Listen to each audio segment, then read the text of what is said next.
सना मिर्जा साहब, ऐसी कौन सी मजबूरी हुकूमत को आन पड़ी कि रातों रात ये बिल लेकर आना पड़ा, जबकि मैंने भी एक हवाला भी दिया कि अपने खुद के फैसले में काजी फाजिल साहब क्या कुछ फरमा चुके हैं। फिर इतनी उजलत में ऑर्डिनेंस पास करवाना, और फिर वो कहते हैं कि बाज़-औक़ात ऑर्डिनेंस क्या है, क्यों पास हो रहा है, ये मैटर नहीं करता, वो किस वक्त, उसकी टाइमिंग क्या है, ये बहुत मैटर करता है।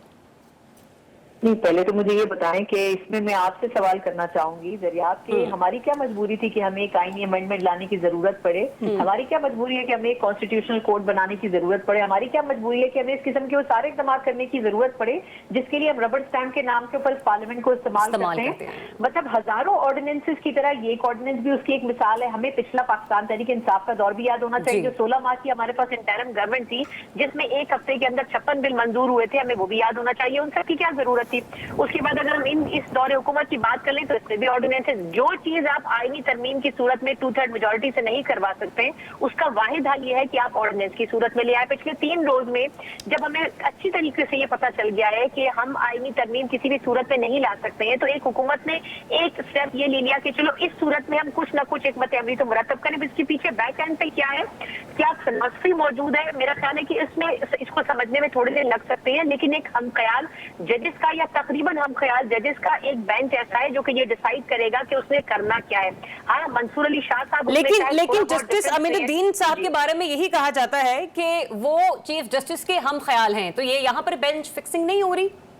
मैं वही आपकी बात उसी पे यही बात कर रही हूँ कि देखिए जस्टिस मुनीब अख्तर साहब बिल्कुल अपोजिट ओपिनियन रखते थे। सबको पता है कि वो अता बनियाल साहब की ग्रुप का हिस्सा थे। अब इसमें असल जो मजबूरी है वो जस्टिस मंसूर अली शाह साहब है, क्योंकि वो चीफ जस्टिस के सेकंड है। उनको आप उसमें से डिसमिस नहीं कर सकते, उसमें से निकाल नहीं सकते, क्योंकि क्राइटेरिया ऐसा है। लेकिन ये समझने की जरूरत है कि जो पूरा ये कानून बनाया गया है, इस कानून को सिर्फ इस तक महदूद नहीं रखना चाहिए। मैं सलमान आबिद साहब बैठे हुए, उन्होंने कुछ बातें बिल्कुल दुरुस्त फरमाई है कि ये सिर्फ इस पैराए में नहीं देना चाहिए कि ये एक कानून ऑर्डिनेंस की सूरत में नाफिज हो रहा है। ये जो कुछ हुकूमत करने जा रही है उसमें अदलिया के हाथ नहीं बांधे, तो कम से कम उसकी जो डायरेक्शन है उसमें उसको लिमिटाइज कर दिया है कि आपने इस हद के अंदर रहते हुए काम करना है। क्योंकि देखिए ये जो पूरा 1 महीने की एक्सरसाइज थी, उसका नतीजा ये निकला कि हम अमेंडमेंट के जरिए कॉन्स्टिट्यूशन के थ्रू अदलिया की एक नई शक्ल वजह नहीं कर सके, वो शक्ल जो कि हुकूमत देखना चाहती थी। अब अगर आप उस शक्ल, उस टाइम फ्रेम, उसमें अदलिया को नहीं डाल सके, तो आपको कुछ ना कुछ ऐसा करना है जिसके लिए जब तक आप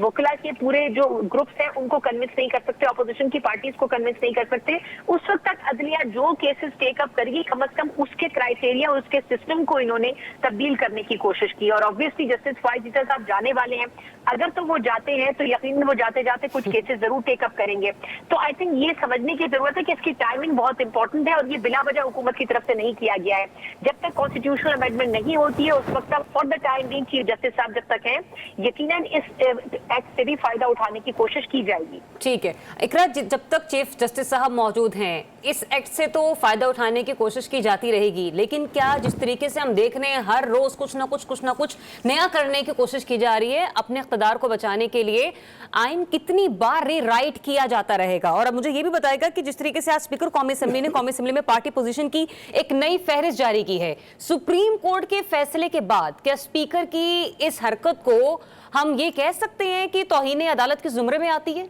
देखिए जी, आइन तो बनाया इसीलिए जाता है कि आप अपनी मुल्क और कौम की ज़रूरत के हिसाब से उसे आवाम की बेनिफिट के लिए तब्दील कर सकें, तो उसके अंदर वो तब्दीली बड़ी बात नहीं है। लेकिन सवाल यहाँ पर यह है कि जब आप शख्सियात को नवाजना शुरू हो जाएं या फिर अपने पॉलिटिकल मोटिव्स को बलाए ताक रख कर आइन का हुलिया बिगाड़ दें या इंसाफ का हुलिया बिगाड़ दें, सवाल तब होता है। जिस तरह सना ने भी कहा और सलमान साहब ने भी कहा कि इसकी टाइमिंग इसलिए भी इंपॉर्टेंट है कि एक जानिब स्पीकर असम्बली ने जो किया और उसके बाद जिस तरह पार्टी पोजीशन अब तब्दील हो गई, हुकूमत के लिए अब कोई मुश्किल नहीं है उस नई पार्टी पोजीशन के तहत 2/3 अक्सरियत की तरमीम को मंजूर कराना। और अब ये भी बहुत हद तक वाजे हो चुका है कि चूंकि जस्टिस मुनीब को बाहर कर दिया गया है और उसका रीजन वजीर इत्तलात साहब ने ये दिया है कि उनकी वजह से केसेस ताखीर का शिकार हो रहे थे, तो अगर इसके अगेंस्ट कोई जाता भी है तो आप एक्सपेक्ट कर सकते हैं कि वो फैसला भी क्या आता है। तो दोनों तरफ से जीत इस वक्त हुकूमत की दिखाई दे रही है, क्योंकि बहुत सारे सलमान साहब एग्री करेंगे कि जब हम ये बात कर रहे थे कि हुकूमत के लिए अब मुश्किल होगा तरामीम को एक्सेप्ट करवाना,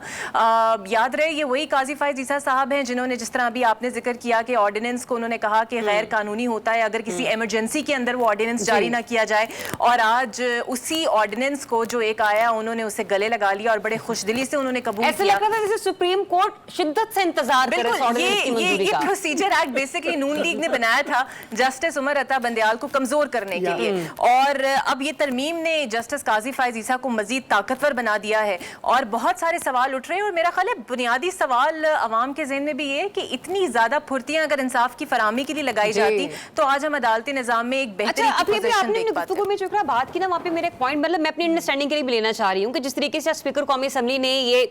दे दी है शीट के भी ये लोग हैं और इस तरीके से उनको सुन्नी इत्तेहाद काउंसिल को उसमें डाल दिया है, तो इसकी कोई आईनी या कानूनी हैसियत है? क्योंकि आपने कहा ना कि हुकूमत के लिए दोनों एतबार से विन विन सिचुएशन है। एक तरफ तो प्रोसीजर एक्ट आ गया ताकि अगर मामला टेकअप हो भी और जाए भी तब भी आपको अपनी मर्जी का फैसला मिल जाए, लेकिन ये जो कुछ हो रहा है कानूनी और आईनी एतबार से दुरुस्त हो रहा है? देखिए यहाँ पे तो सवाल मॉरल ज्यादा बन रहा है ना कि आप मॉरली ये चीजें एक्सेप्टेबल हैं कि नहीं है। जाहिर बात है हुकूमत अगर कुछ ऐसा कुछ कर रही है तो आइन की तशरीह सही हो रही है नहीं हो रही वो तो सुप्रीम कोर्ट का काम है, और जो लॉ मेकर्स हैं वो वहाँ असेंबली में बैठे हुए लॉ बना रहे हैं। यहाँ पे तो बात हो रही है मॉरल क्वेश्चनेबिलिटी की। मौलाना फजल रहमान साहब ने कहा है कि हमें अदालती इस्लाहात पे कोई इनकार नहीं है लेकिन नीयत साफ होनी चाहिए। भाई अब नीयत तो वाला तो अल्लाह ताला की जात है, तो लेकिन यहाँ पर नीयत बिल्कुल वाज़े तौर पर आया है कि मुझे नहीं पता शायद सलमान साहब अंदर की खबर दे सकें, लेकिन मुझे अभी भी लगता है कि अभी भी जस्टिस मंसूर अली शाह का जो नोटिफिकेशन सरा बिलावल ने भी कह दिया कि हम जारी कर देंगे, हुकूमती हलकों से भी आवाज़ें आ गई, मुझे वैसे लगता नहीं है कि वो नोटिफिकेशन